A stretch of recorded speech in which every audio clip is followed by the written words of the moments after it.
لیکن پھر اللہ کے شکر سے جو پاکستانی ہمارے پاکستانی بھائی اور بہن باہر رہتے ہیں اور جو محنت کرتے ہیں اور ہم کو پیسے بھیجتے ہیں تو 30 بلین وہ بھیج دیتے ہیں، تو پھر 20 بلین کا خسارہ رہ جاتا ہے۔ پچھلے سال عمران خان صاحب 18 بلین کا خسارہ چھوڑ کے گئے تھے، اب ہم نے خسارہ کم کیا ہے، مگر اس خسارے کے علاوہ ہم کو 20 بلین دنیا کو واپس بھی کرنے ہیں، اور کیونکہ ہمارے پاس پیسے نہیں ہوتے تو ہم یہاں سے پیسے لے کے وہاں دے دیتے ہیں، ایک ملک سے پیسے لے کے دوسرے ملک کو دے دیتے ہیں، ایک ادارے سے پیسے لے کے دوسرے اداروں کو دے دیتے ہیں، عام فہم میں اس کو ہم جس ٹوپی گھما رہے ہوتے ہیں۔ تو یہ اب ایسا وقت آ گیا ہے کہ جہاں پہ پاکستان کو ایک قوم بن کر، ایک ذمہ دار قوم بن کر، ایک عزت دار قوم بن کر اب ہم کو کہنا پڑے گا کہ بس اب ہم جو ہے وہ ہمارے وزرائے اعظم اور دیگر اکابرین جو ہیں وہ روز جو ہے وہ سعودی عرب نہ جائیں یا یو اے ای نہ جائیں یا آئی ایم ایف نہ جائیں، بلکہ ہم کوشش کریں کہ ہم اپنے پیروں پہ کھڑے رہ سکیں، اور وہ پیروں پہ کھڑے رہنے کے لیے بھی پاکستان کی نئی تصور کرنا پڑے گا، اور اس پیروں پہ کھڑے رہنے کے لیے اگر پاکستان کو پیروں پہ کھڑا کرنا ہے تو ہر پاکستانی کو اپنے پیر پہ کھڑا کرنا پڑے گا۔ اگر ہر پاکستانی اپنے پیر پہ کھڑا ہوگا تو پاکستان خود بخود پیر پہ کھڑا ہوگا۔ تو یہ ہمیں سوچنا ضروری ہے کہ ہم پاکستان کو کس طرح اپنے پیروں پہ کھڑا کر سکتے ہیں، یہ سوچنا ہمیں ضروری ہے کہ ہم پاکستان کی کس طرح ایسا تصور کر سکتے ہیں پاکستان کا کہ جس کے اندر ہم جو چاہیں وہ کر سکیں۔ دیکھیں ایک بات یاد رکھیں کہ جو چیز ہم سوچ نہیں سکتے وہ ہم کر نہیں سکتے، تو جو بھی ارادہ کریں گے وہ پہلے آپ کو سوچنا پڑے گا۔ تو اگر پاکستان کے اندر آدھے بچے جو اسکول جاتے ہوں وہ اسکول نہیں جا رہے ہوں، یعنی کہ آدھے بچے 16 عمر سے کم کے اسکول میں نہیں ہوں، تو کیا اگلی جنریشن پڑھی لکھی ہو سکتی ہے؟ نہیں ہو سکتی ہے۔ تو پہلی چیز ہم کو یہ تصور کرنی پڑے گی کہ ہمارے نئے پاکستان میں، نئے تصور شدہ پاکستان میں ہر بچہ اسکول میں جا رہا ہو، یہ بات تو تصور کرنی پڑے گی۔ اگر یہ تصور نہیں کر سکتے تو پھر ہم کیسے آگے بڑھیں گے اگر ہر بچے کو ہم نہیں پڑھا سکیں گے؟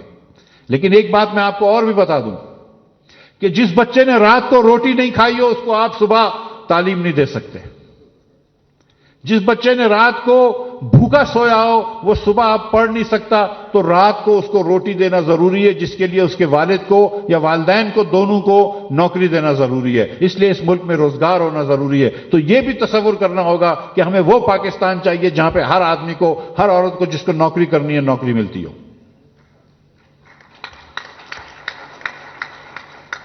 تالی بجا لو، اس میں کوئی شرم کی بات نہیں ہے، نوکری مانگ رہے ہیں نا۔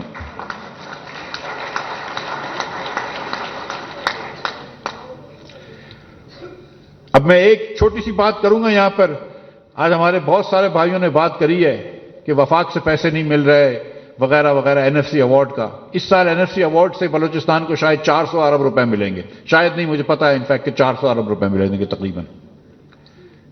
سمجھ لیجیے کہ 500 ارب روپے مل رہے ہوتے تو کیا یہاں آپ ایمانداری سے دل پہ ہاتھ رکھ کے کہیے کہ تعلیم اچھی ہو جاتی؟ کیا پیسوں کا ہی صرف مسئلہ ہے؟ بلوچستان حکومت جو ہے وہ ڈبل پیسے خرچ کرتی ہے کمپیئر ٹو پنجاب، اور 1.5 گنا پیسے خرچ کرتی ہے کمپیئر ٹو کے پی اور سندھ ایجوکیٹ کرنے میں۔ لیکن جو رفیع اللہ کاکڑ نے کہا کہ 80% اسکولیں بند پڑی ہے کیونکہ وہ ایم پی ایز نے اپنے علاقوں میں بنوا دی ٹھیکیداروں سے مل کر۔ تو اگر آپ کو تعلیم اچھی کرنی ہے تو صرف یہ نہیں کہ وفاق آپ کو پیسے دے، اس کے اندر اسکول کے اندر بچوں کو بھیجنا ہے، ٹیچروں کو بھیجنا ہے اور ان کو پڑھوانا بھی ہے، یہ بات بھی کرنا ضروری ہے۔ اگر ہم تصور نو کر رہے ہیں پاکستان کا تو ہم کو اپنے آپ کو بہتر کرنا ہے، اور ہم کو سب کو یہ کرنا ہے کہ ہر بچے کو یہاں پہ تعلیم دینی ہے۔ ایک بات آپ کو اور بتاؤں کہ بچوں کو اسکول بھیجنا ضروری نہیں ہے، ہم یہاں پر یہ بھی کر رہے ہیں پاکستان کے اندر، پورے پاکستان کے بچوں کی میں بات کر رہا ہوں، ہر بچے کی پاکستان میں ایوریج پہ انہوں نے حساب لیا تو 27 نمبر آ رہے تھے بچے کے میتھ میں، اور 31 نمبر آ رہے تھے بچوں کے سائنس میں اوسطاً۔ اس کا مطلب ہے کہ ہر بچہ میتھ میں بھی فیل ہو رہا ہے، ہر بچہ سائنس میں بھی فیل ہو رہا ہے۔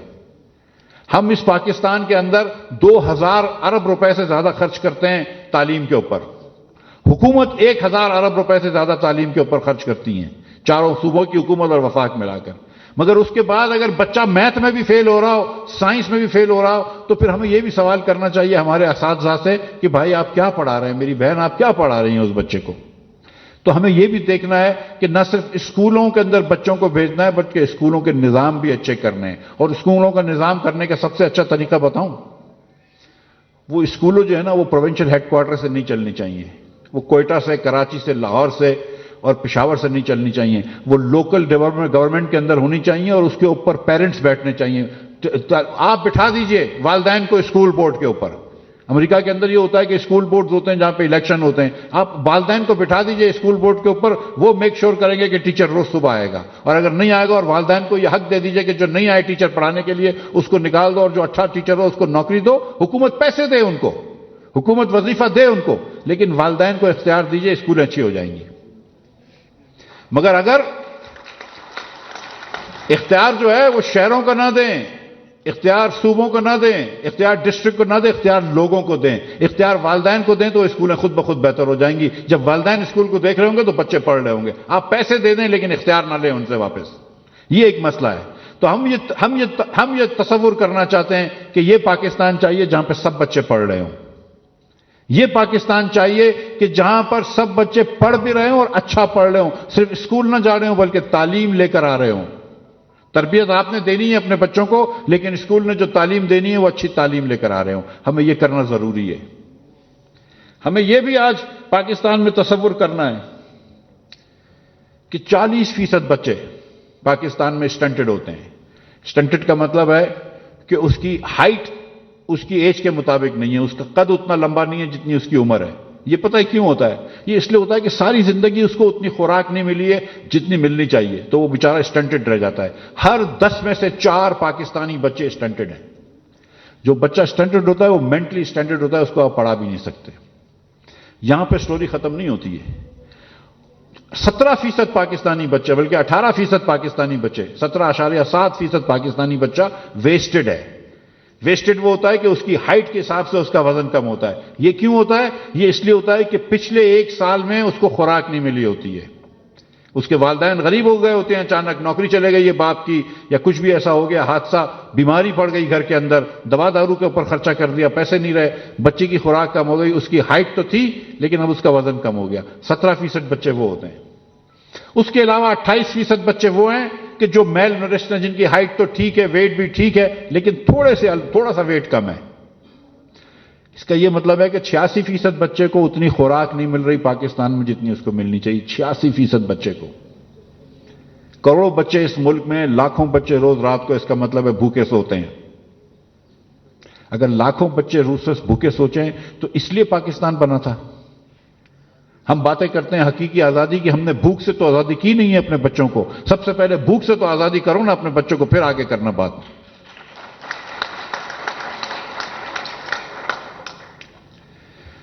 تو وہ بچے کو آپ نہیں پڑھا سکتے۔ اور یہ ایک وجہ کیوں ہوتی ہے؟ یہ کیوں ہوتی ہے ایک وجہ کہ بچے اتنے اسٹنٹڈ نکلتے ہیں پاکستان میں؟ کیونکہ ہماری بہنیں، 42% پاکستانی خواتین، ہماری بہنیں 15 سے لے کر 50 سال تک کی عمر کی، ان کے اندر آئرن کی ڈیفیشنسی ہے، آئرن کی کمی ہوتی ہے، جو ایک آدھ گولی سے ٹھیک ہو سکتی ہے، تھوڑی سی دوائی سے ٹھیک ہو سکتی ہے، تھوڑے گوشت سے ٹھیک ہو سکتی ہے، چقندر سے ٹھیک ہو سکتی ہے۔ جس خاتون کے اندر آئرن کی کمی ہوگی اس کا بچہ جو ہے وہ انڈر ویٹ ہوگا، اور وہ انڈر ویٹ ہوگا تو وہ اسٹنٹڈ ہو جاتا ہے۔ یہ چھوٹی چھوٹی چیزیں اگر ہم صحیح کر لیں اپنے ملک کی تو ہم یہاں پر تعلیم اچھی کر سکتے ہیں۔ لیکن اگر اس بچے کو خوراک نہیں ملی ہے، اس کی ماں کو خوراک نہیں ملی ہے، تو بچہ کیسے خوشحال رہے گا؟ اس کی ماں کیسے خوشحال ہوگی؟ اور یہ سب کرنے کے لیے اس کی روزگار کی ضرورت ہے۔ تو ہم کو یہ بھی اس چیز کی بھی ہم کو تصور کرنا ہوگا کہ اس پاکستان کے اندر جس آدمی کو یا جس عورت کو نوکری چاہیے یا روزگار چاہیے، اس کو روزگار برآمد ہو، اس کے لیے روزگار ہو۔ اور بے روزگاری میں آپ کو یقین دلا رہا ہوں کہ صرف بلوچستان کا مسئلہ نہیں ہے، یہ پورے پاکستان کا مسئلہ ہے، یہ آپ جانتے ہیں۔ یہاں پر تھوڑا زیادہ ایکیوٹ ہے، یہاں پر بہت زیادہ ایکیوٹ ہے، یہاں پر بہت زیادہ بے روزگاری ہے، لیکن پورے پاکستان میں بے روزگاری ہے۔ ہم کو سارے پاکستان کے غریب لوگوں کو، سارے پاکستان کے متوسط طبقے کے لوگوں کو، سارے پاکستانیوں کو روزگار دینا ہے۔ یہ پاکستان ہم کو تصور کرنا ہوگا، اور یہ کوئی اتنی بڑی بات نہیں ہے، پوری دنیا میں یہ ہو جاتا ہے۔ اگر بنگلہ دیش، جس کی آمدن ہم سے آدھی تھی بریک اپ کے وقت پہ، ہم سے آدھی سے بھی کم تھی، وہ آج ہم سے آگے نکل جاتا ہے۔ اگر ہندوستان ہم سے آگے نکل جاتا ہے، ویتنام اور پاکستان کا ایکسپورٹ ایک برابر تھا 1992 کے اندر، آج اس کا 300 ارب روپے کا ہے، ہمارا 30 ارب روپے کا ہے۔ اگر وہ سم کر سکتے ہیں، ہم کسی سے کمتر نہیں ہیں۔ ہم کو یہ کرنے والا بننا چاہیے، انشاءاللہ کر کے دکھائیں گے۔ تو ہم کو یہ تصور کرنا ہے کہ پاکستانی بچہ اسکول میں بھی جا رہا ہو، اس کی خوراک بھی ٹھیک ہو، اس کی ماں کی خوراک بھی ٹھیک ہو، اور اس کے باپ کے پاس اور اس کی ماں کے پاس اگر وہ نوکری چاہ رہے ہیں یا روزگار چاہ رہے ہیں تو روزگار بھی ہو، یہ ہم کو تصور کرنا ہے۔ پاکستان کے اندر آج 8 کروڑ لوگ مفلسی میں رہتے ہیں، غربت میں رہتے ہیں۔ یہ بھائیوں نے بات بھی کی ہے یہاں پر کہ $2 پر ڈے سے کم رہتے ہیں، 300 روپے پر روز سے آمدن سے کم رہتے ہیں، فیملی آف 6 کی 8 کروڑ لوگ ہیں، جس میں سے تقریباً 6.5-7 کروڑ لوگ جو ہیں وہ دیہاتوں میں رہتے ہیں، 1 سے 1.5 کروڑ لوگ جو ہیں شہروں میں رہتے ہیں۔ کیا وجہ ہے آج کہ ہر تیسرا پاکستانی غربت میں ہے؟ سیریسلی 75 سال اس ملک کی اللہ کی مہربانی سے آزادی کو ہو گئے، خود مختاری کو ہو گئے۔ اگر ہم 75 سال بعد بھی آج 1/3 پاکستانیوں کو غربت میں رکھے ہوئے ہیں تو پھر ہم پاکستان صحیح تو نہیں چلا رہے، پھر ہمیں کچھ نہ کچھ تو تبدیل کرنا پڑے گا نا۔ اور ایسی کیا وجہ ہے کہ ہم یہ نہیں کر پا رہے؟ ایسی کیا وجہ ہے؟ یہ ہندوستان ہمارے ساتھ بیٹھا ہے، ایسی کیا وجہ ہے کہ وہ 200, 400, 500, 600 ارب ڈالر کا ایکسپورٹ کر لیتا ہے، ہم نہیں کر سکتے؟ ایسی کیا وجہ ہے کہ بنگلہ دیش نے دسمبر کے مہینے میں 5.5 ارب ڈالر کا ایکسپورٹ کیا اور ہم نے صرف 2.25 ارب ڈالر کا ایکسپورٹ کیا؟ ایسی کیا وجہ ہے؟ ہم کو یہ دیکھنا ہے کہ ہم کس طرف جا رہے ہیں، کس روش پہ چل رہے ہیں۔ کیا ہمارے سیاسی لیڈران کہ دوسرے لیڈران کیا یہ سوچ بھی رکھتے ہیں، کہ سمجھ بھی رکھتے ہیں کہ کس طرح معاملات کو حل کرنا چاہیے؟ کوئی معاملات ہم حل کر سکتے ہیں پاکستان کے اندر؟ 60% پاکستانی جو ہے اس کی 35,000 روپے سے کم خاندانی انکم ہے۔ 60% پاکستانی ایسے ہیں جن کی 35,000 روپے سے انکم کم ہے خاندانی۔ اس کے گھر پہ اگر 17,000 روپے کا بجلی کا بل چلے جائے تو وہ بیچارہ کہاں سے دے گا؟ تو ہم کو یہ مسائل سالو کرنے، سب سے پہلے میں آپ کو یہ بتا رہا ہوں، اور میں اکانومسٹ ہوں تو میری سوچ زیادہ ہے۔ مصطفیٰ بھائی نے بات کی ہے انسانی حقوق کی، ہوتی صاحب نے بات کی ہے سیاست کی، اور ان کے بڑا طویل تجربہ ہے، شہبازی صاحب بھی بات کریں گے، حاجی صاحب بھی بات کریں گے۔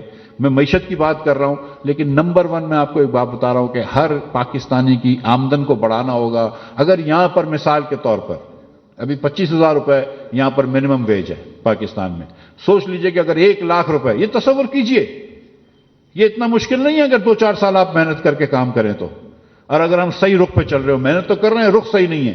اگر ہر پاکستانی کی ایوریج منیمم انکم جو ہے، منیمم ویج 1,00,000 روپے ہو تو کتنے مسئلے حل ہو جاتے ہیں؟ مجھے خود بتائیے۔ آپ کو پتا ہے کہ جس والد کی انکم 1,00,000 روپے اس کے بچہ بھی پڑ جائے گا، اس کے گھر میں اجالا ہو جائے گا۔ میں روشنی کی بات نہیں کر رہا ہوں، اجالے کی بات کر رہا ہوں۔ جس کے گھر میں انکم نہیں ہوتی اس کے گھر میں اندھیرا ہوتا ہے، جس کے گھر میں انکم آ جاتی ہے اس کے گھر میں اجالا ہو جاتا ہے، کھانا بھی آ جائے گا، کھلونے بھی آ جائیں گے، کپڑے بھی آ جائیں گے، تعلیم بھی آ جائے گی، سب کچھ ہو جائے گا۔ تو یہ ایسا کیوں نہیں کرتے ہم؟ یہ کیوں ہم تصور نہیں کر سکتے کہ ہماری پولیس جو ہے وہ ہماری مدد کے لیے ہو؟ یہ ہم کیوں نہیں تصور کرتے کہ جو بیوروکریسی ہے یہ ہماری مدد کے لیے ہو، ہمارے کام کرنے کے لیے، ہماری مسائل حل کرنے کے لیے، ہماری مشکل حل کرنے کے لیے ہو؟ یہ ہوتا ہے نا دنیا میں، یہاں پہ کیوں نہیں تصور کرتے ہم اس کا؟ کریں اس کا تصور، اور پھر ڈیمانڈ کریں اور کریں گے۔ میں ابھی بتاؤں گا اس کو آپ کو کہ میں کیا سوچتا ہوں۔ ہم یہ کیوں تصور نہیں کرتے کہ ہمارے سیاستدان کمپیٹنٹ ہوں، کہ ان کو ایکچوئل کام آتا ہو، کہ جو وزیر بیٹھا ہو وزارت پہ اس کو وزارت کا کام آتا ہو؟ یہ کیوں نہیں تصور کرتے؟ دنیا میں ایسے ہوتے ہیں نا کہ وزیر جس وزارت محکمے کو دیکھ رہے ہوتے ہیں اس کو کام آ رہا ہوتا ہے، اس کو کام کرنے آتا ہے۔ تو ایسا کیوں نہیں ہم تصور کرتے کہ وزیروں کو وزارت کا کام آتا ہو؟ ایسا ہم کیوں نہیں تصور کرتے کہ جتنا پاکستانی، اتنا ہم اپنے آپ کو ایگریکلچر کنٹری کہتے ہیں، اور ہر سال پاکستان کی 55 لاکھ سے آبادی بڑھتی ہے، ہر سال پاکستان کی 55 لاکھ سے آبادی بڑھتی ہے، تقریباً 2.5 سال میں نیا بلوچستان آ جاتا ہے، آپ سمجھ لو۔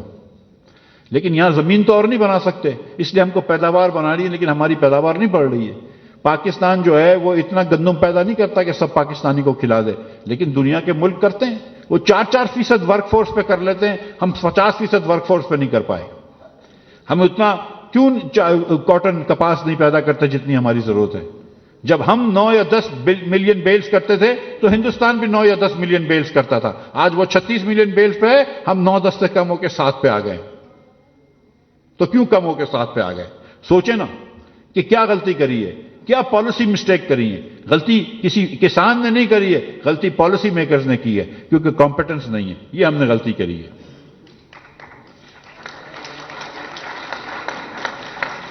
ہم کو یہ بھی تصور کرنا ہوگا کہ کوئی انسان بیمار تو سب ہوتا ہے، لیکن انسان اور اللہ شفا دینے والا ہے، لیکن انسان کی دسترس میں ہو آپریشن، انسان کی دسترس میں ہو کہ وہ اپنا کوئی علاج کرا سکے، وہ دوائی خرید سکے، آپریشن کرا سکے. وہ یہ نہ سوچے کہ اگر میں آپریشن کرا لوں گا اور شاید اپنی زندگی 5 سال بڑھا لوں گا، لیکن زندگی میں اپنے بیوی بچوں کو مقروض کر کے چلے جاؤں گا. ایسے لوگ ہوتے ہیں جو نہیں بتاتے گھروں میں کہ میں بیمار ہوں، کیونکہ ان کو پتا ہے کہ پیسے نہیں ہوتے. تو یہ کیوں نہیں سوچتے ہم کہ ہم ایسا پاکستان بنائیں کہ جس کے اندر سب کو صحت موجود ہو، ملتی ہو، صحت کے تمام مواقع موجود ہوں، ڈسٹرکٹوں میں ہسپتال ہوں، بیسک ہیلتھ کلینکس ہوں، دیگر سہولات ہوں. ایسا کیوں نہیں پاکستان سوچتے ہم؟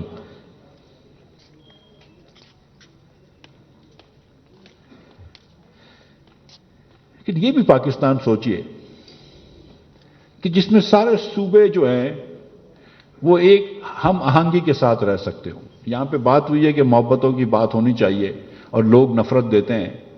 چلو میں کہتا ہوں کوئی اور نفرت بوتا ہے، لیکن اس کو پرورش تو ہم ہی کر رہے ہیں نا اپنے اندر.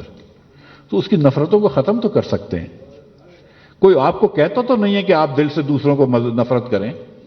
تو ہم تھوڑی سی ہم آہنگی تو بڑھا سکتے ہیں. جب پاکستان کی کرکٹ کی ٹیم جیتتی ہے اللہ کی مہربانی سے تو ہم سب خوش ہوتے ہیں. تو تھوڑی سی ہم آہنگی ہو سکتی ہے. وہ کہتے ہیں، میں آپ کو بتاؤں، اور میں اس میں کوئی اچھی بات ہے، نیشنلسٹ ہونا بڑی اچھی بات ہے. نیشنلسٹ ہونا کیا ہے؟ اپنا حق مانگنا ہے. اپنا حق مانگتا ہے نا آدمی کہ مجھے میرا حق دو، میرے لوگوں کو ان کا حق دو. اس میں کوئی بری بات نہیں ہے، یہ صحیح بات ہے. اور خاص طور پر ان لوگوں کو جن کو حق نہیں ملا ہو، جن کو احساس محرومیت ہو، ان کو حق مانگنا چاہیے. اس میں کوئی بری بات نہیں ہے. مگر ویسے ہم کو یہ بھی سوچنا چاہیے کہ ہم سب کو حق دلائیں، ہر غریب آدمی کو حق دلائیں. بھوک تو ہر بچے کو لگتی ہے نا، چاہے اس کی کوئی بھی ایتھنیسٹی ہو، کوئی بھی مذہب ہو، کوئی بھی فرقہ ہو، شیعہ ہو، سنی ہو، مسلمان ہو، کرسچن ہو، جو آپ نے بات کری تھی، احمدی ہو، کوئی بھی مذہب ہو، اس کا سب کو بھوک لگتی ہے. ہم کو یہ پاکستان بنانا ہے جس میں سب لوگ ایک دوسرے سے محبتیں کرتے ہوں. یہ پاکستان کی ہم کو تصور کرنا ہے جس میں نہ صرف سب لوگ ایک سے محبت کرتے ہوں ایک دوسرے سے، بلکہ سب لوگ ایک دوسرے کا حق مارنے کے لیے کوئی بھی تیار نہیں، اور سب سمجھ رہے ہوں کہ ہر غریب آدمی کو نوکری ملنی چاہیے، ہر بھوکے کو کھانا ملنا چاہیے، ہر بچے کو تعلیم آنی چاہیے. یہ بات پہ ہم کو شرمندگی ہونی چاہیے کہ ہر دنیا کے 10 جاہل بچوں میں سے ایک بچہ پاکستانی ہے. یہ نہیں ہونا چاہیے. ہم کو اس بات پہ فخر ہونا چاہیے کہ پاکستانی جا کر دنیا کے اندر بہترین کام کر رہے ہیں. ہم کو اس بات پہ فخر ہونا چاہیے کہ پاکستانی دنیا میں سائنس میں آگے بڑھ گئے. ہم پاکستان سے ایکسپورٹ زیادہ کر سکتے ہیں، ہم بہت ساری چیزیں کر سکتے ہیں. ہم اس بات پہ فخر کرنا چاہیے. ہم تو آپس میں اس وقت لڑ رہے ہیں. تو ہم کو اب میں یہ چاہ رہا ہوں جو آج جو سیمینار سیریز ہے اور ہم جو جگہ جگہ جا رہے ہیں، ہمارے پاس کوئی سلوشن نہیں ہے. مجھے نہیں پتا، میں آپ کو سچ بتا رہا ہوں کہ ہر پاکستانی بچے کو اسکول میں کیسے ڈالیں گے جبکہ صرف آدھے بچے اسکول میں ہیں. مجھے نہیں پتا کہ وہ 42% میری بہنیں جن کی آئرن ڈیفیشنسی ہے ان کو کیسے آئرن ڈیفیشنسی ختم کریں گے. مجھے یہ بھی نہیں پتا کہ ہر پاکستانی کو روزگار کیسے ملے گی. لیکن مجھے یہ پتا ہے کہ مجھے ادھر جانا ہے، اس پہاڑ کے اوپر مجھے ضرور چڑھنا ہے، مجھے یہ پتا ہے. اور ہم سب کو مل کر یہ ذمہ داری اب لینی ہے کہ ہم کس طرح کریں گے. شکایتیں ہم نے کر لی، لیکن اب ہم ان کو سنجیدہ سے سلوشنز بھی نکالنے ہیں. ہم کو ان مسائل کا حل نکالنا ہے کہ یہ جو ہمارے مسئلے ہیں ان کا کیا حل ہے. مطلب ان مسئلوں کا حل ہے، کیونکہ یہ نہ سوچیں کہ ان مسئلوں کا حل نہیں ہے، کیونکہ ہر ملک نے نکال لیا ہے. ہمارے خطے میں ہر ملک نے نکال لیا ہے. بنگلہ دیش نے ان مسئلوں کا حل نکالا ہے، ہندوستان نے ان ملکوں کو مسئلوں کا حل نکالا ہے، ویتنام نے ان مسئلوں کا حل نکالا ہے، اور تو بہت ملکوں نے اس مسئلوں کا حل نکالا ہے. ہم نے نہیں نکالا تو ہم کو اس مسئلے کا حل نکالنا ہے. آخری میں آپ کو ایک شمار یاد دے کر پھر جاؤں گا، آپ سے اجازت لوں گا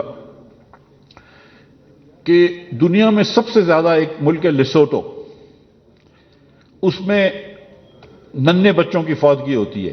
ہر 1000 بچے جو پیدا ہوتے ہیں اس میں سے 44 بچے مر جاتے ہیں پہلے مہینے کی زندگی میں، اپنی زندگی کے پہلے مہینے میں 1000 میں سے 44 بچے مر جاتے ہیں. فن لینڈ میں 1، ایران میں 4، لیسوٹو میں 44 بچے مرتے ہیں. وہ دنیا کا خراب ترین ورس ترین ملک ہے. آپ کو پتا ہے دنیا کا دوسرا خراب ترین ملک پاکستان ہے. ہمارے ہاں 40 بچوں کی وفات ہو جاتی ہے پہلے مہینے کے اندر.